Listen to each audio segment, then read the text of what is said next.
terceiro ano, tudo bem? Hoje é terça-feira, hoje não é dia de aula de história, mas como nós temos toda a unidade 8 ainda para desenvolvermos, nós vamos iniciar hoje e vamos concluir essa unidade amanhã, tá bom? Na unidade 8 de história, está falando sobre trabalho e lazer nas cidades. Lá na página 24, está falando sobre as mudanças nas formas de trabalho. Então, com o aumento da população dos países, entre eles o Brasil, as vilas e cidades, elas foram sendo formadas e muitas maneiras de trabalho surgiram. As atividades de trabalho realizadas nesses locais eram essenciais para o funcionamento da vida em sociedade. Antigamente, também havia alguns trabalhos que exigiam conhecimentos técnicos especializados, como no caso dos cirurgiões, dos barbeiros, dos sapateiros, dos ferreiros, dos padeiros e etc. Essas profissões passaram por várias mudanças graças aos avanços tecnológicos, mas continuaram existindo, mesmo que em diferentes formatos. Por outro lado, várias profissões que existiam antigamente não são mais necessárias hoje em dia. Vamos conhecer algumas delas? Então, aqui a gente pode ver o acendedor de lâmpadas, de postes, né? Hoje em dia não existe mais essa profissão, né? Quase 100 anos atrás, quando o cinema se popularizou na década de 1920, os filmes eram mudos, ou seja, gravados sem som, não tinha som. Por isso, em algumas salas de cinema havia um pianista que tocava a trilha sonora dos filmes na hora. Antigamente também, para falar com alguém pelo telefone, era preciso solicitar a uma telefonista que fizesse a ligação, tá? Então, no jogo rápido tem uma perguntinha pessoal. Você já ouviu falar em algumas dessas profissões? Qual delas? Número 2. Como são realizadas essas atividades hoje em dia e por que elas são diferentes de antigamente? Então, hoje em dia, as luzes dos postes, elas acendem sozinhas, né? Os filmes são produzidos já com som e trilha sonora. As ligações telefônicas são feitas diretamente por meio de celulares e dos aparelhos telefônicos. Essas mudanças ocorreram devido aos avanços tecnológicos. Página 25 está falando sobre a infraestrutura e trabalho nas cidades, tá? Então, durante a parte da história do Brasil, quase todas as atividades de infraestrutura fundamentais para o funcionamento das cidades, assim como para o desenvolvimento da economia dos locais, utilizaram o trabalho escravo. Algumas das atividades realizadas por eles não existem mais ou são exercidas em escala bem menor, visto que, em muitos casos, a tecnologia substituiu a mão de obra humana. A seguir, vamos analisar duas imagens produzidas no passado por pintores europeus que vieram para o Brasil e registraram suas impressões sobre o dia a dia de nosso país. Essas imagens retratam atividades que eram exercidas por pessoas escravizadas e que hoje em dia não são mais necessárias na maior parte das cidades. Antigamente não existia água encanada, como hoje em dia. Os trabalhadores escravizados eram responsáveis por pegar água nos rios e levá-la até a casa dos seus senhores. Os trabalhadores que praticavam essa atividade eram chamados de carregadores de água. Hoje, grande parte das casas tem encanamento com água, porém, em alguns lugares, principalmente naqueles que têm problemas relacionados à seca, ainda é necessário buscar água diretamente da natureza. Hoje existe encanamento para conduzir a água e uma profissão muito importante para o funcionamento desse sistema é a do encanador, porque o conhecimento desse profissional é necessário para que os encanamentos funcionem de maneira correta. Então, aqui a gente pode ver os profissionais escravizados, os carregadores de água, né? E aqui uma foto atual, a água saindo da torneira. A atividade exercida pelos carregadores de água não é mais necessária na maioria das cidades. Página 26 diz o seguinte: os calceteiros eram responsáveis por colocar as pedras e os paralelepípedos nas ruas e calçadas. Eles faziam isso de modo manual, com um instrumento que era utilizado para bater nas pedras até elas se encaixarem nos buracos das ruas. Olha aqui, uma fotinho dos calceteiros, tá? De 1824. Essa obra aqui é de Jean-Baptiste Debré. E aqui são os trabalhadores asfaltando uma rua com a ajuda de uma máquina. Então, com a ajuda de uma máquina. Essa foto é atual, tá? Nas cidades, a organização do dia a dia das pessoas está relacionada à rotina de trabalho, de estudo e de lazer. Existem o comércio, os ambientes de trabalho, as escolas, as faculdades, as universidades, os bairros residenciais, os lugares de lazer e cultura, como praças, parques ou praias nas regiões litorâneas, as casas de show, os teatros de composição de uma cidade, os teatros e os cinemas, entre tantos outros estabelecimentos que fazem parte da composição de uma cidade. Cada lugar desses precisa de pessoas trabalhando para que funcionem de maneira organizada, com limpeza, atendimento, energia elétrica, saneamento e etc. Existem muitas e muitas profissionais diferentes, profissões diferentes que contribuem para a vida das pessoas nas cidades do melhor modo possível, como segurança, diversão, alimentação e tranquilidade. Como estamos vendo ao longo deste caderno, na história de nosso país houve muitas formas e relações de trabalho, tanto no campo quanto nas cidades, entre elas a escravidão. Além do trabalho no campo, as pessoas escravizadas também tinham funções definidas nas vilas e nas pequenas cidades. Nesses ambientes, elas exerciam diversas atividades, como a prestação de serviços para outros senhores, a barbearia, o comércio, entre outras coisas. Largo da Glória, o nome dessa obra aqui, tá?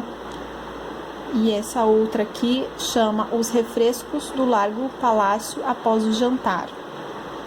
E no jogo rápido a gente tem aqui escrito o seguinte: as obras do pintor francês Jean-Baptiste Debré, produzidas há muitos anos, retratam sobretudo o comércio nas cidades do período colonial. Observe as imagens e assinale dentre as opções abaixo a fotografia que representa um trabalhador atual praticando o comércio ambulante, assim como as pessoas retratadas nas obras de Debré. Então, a gente pode ver aqui um carteiro, né? Aqui é o ambulante, que é aquela pessoa que trabalha vendendo nas ruas, né? E aqui é uma pessoa que está passeando com os animais, com os cachorros. Então, na letra B, nós vamos marcar o X.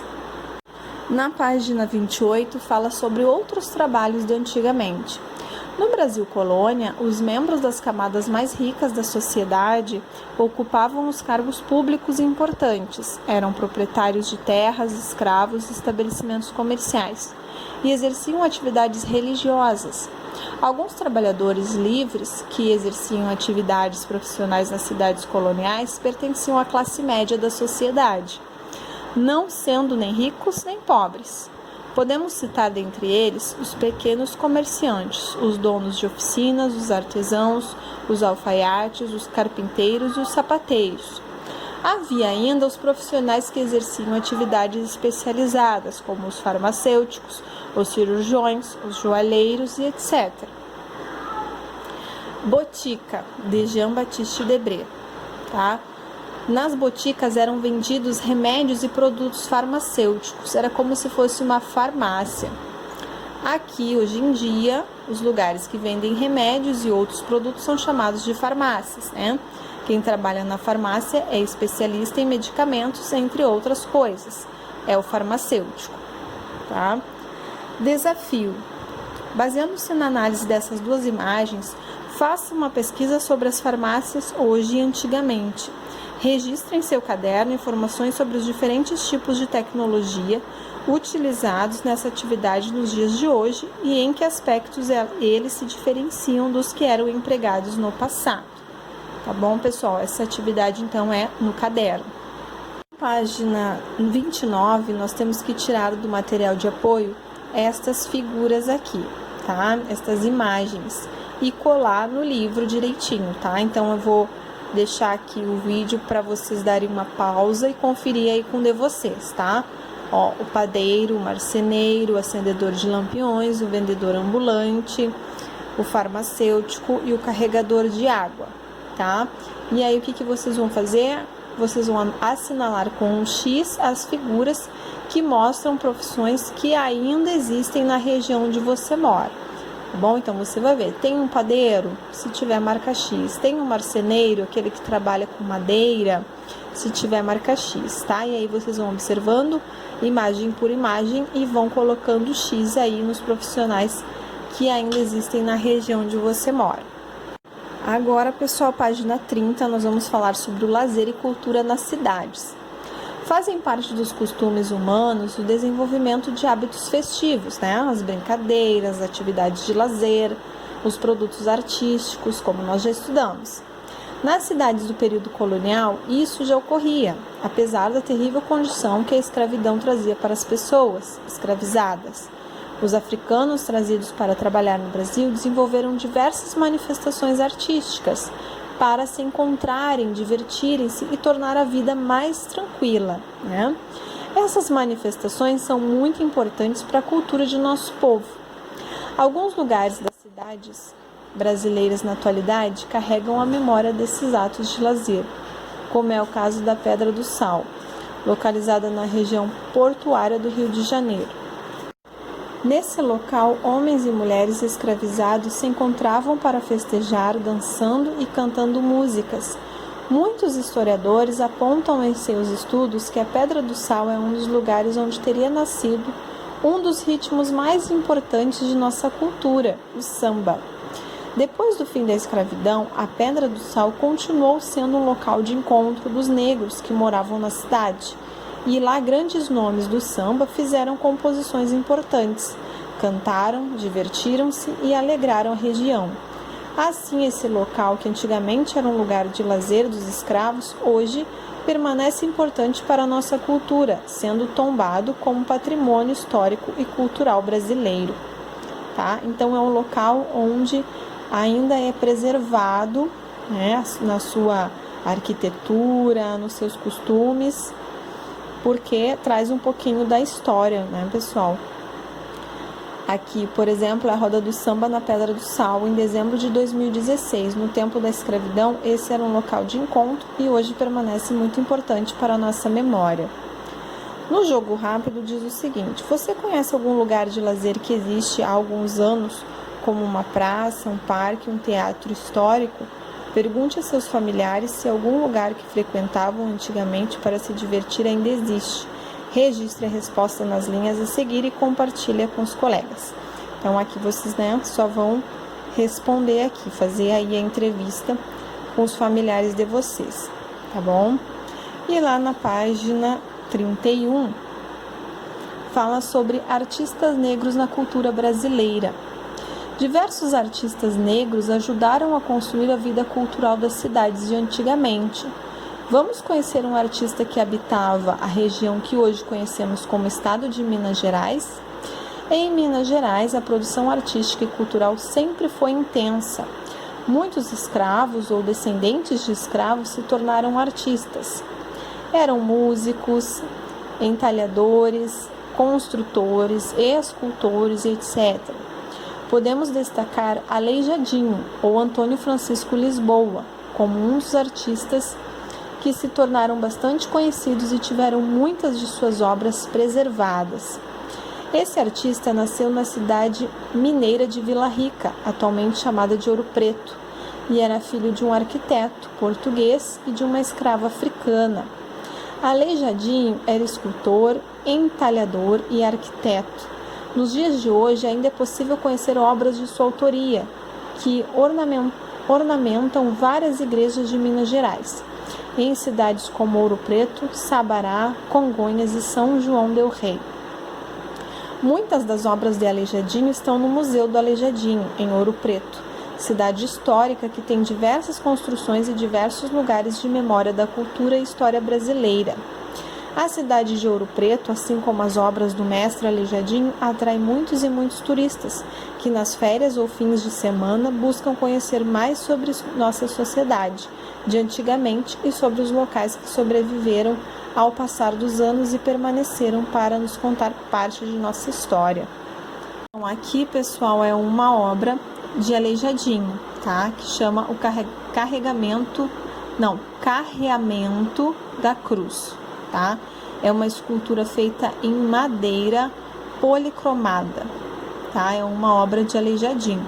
E essa aqui é Ouro Preto, é uma parte histórica da cidade que foi conservada e hoje também é um patrimônio histórico-cultural brasileiro. Uma atividade de hoje, pessoal, da página 32, nós vamos falar aí sobre pesquisando profissões. Aí vocês vão fazer essa pergunta: que profissão eu gostaria de exercer quando for adulto? Tá? Então é a perguntinha que vocês vão fazer. E após refletir aí sobre qual seria essa profissão, vocês farão uma pesquisa se essa profissão já existia no passado ou se é uma profissão nova. Caso seja uma profissão antiga, como que ela era desenvolvida antigamente e hoje, como ela é desenvolvida, quais tecnologias são usadas nessa prática profissional, tá? E aí vocês vão registrar aqui e é isso, tá bom? Essa é a última atividade de hoje. Então, amanhã nós vamos concluir essa unidade, tá bom? Aí, concluindo essa unidade, nós já vamos estar concluindo o livro todo e iniciando as nossas revisões, tá legal? Qualquer dúvida, qualquer dificuldade, pode mandar recadinho pra tia, tá bom? Fiquem com Deus, um beijo e até o próximo vídeo. Tchau, tchau!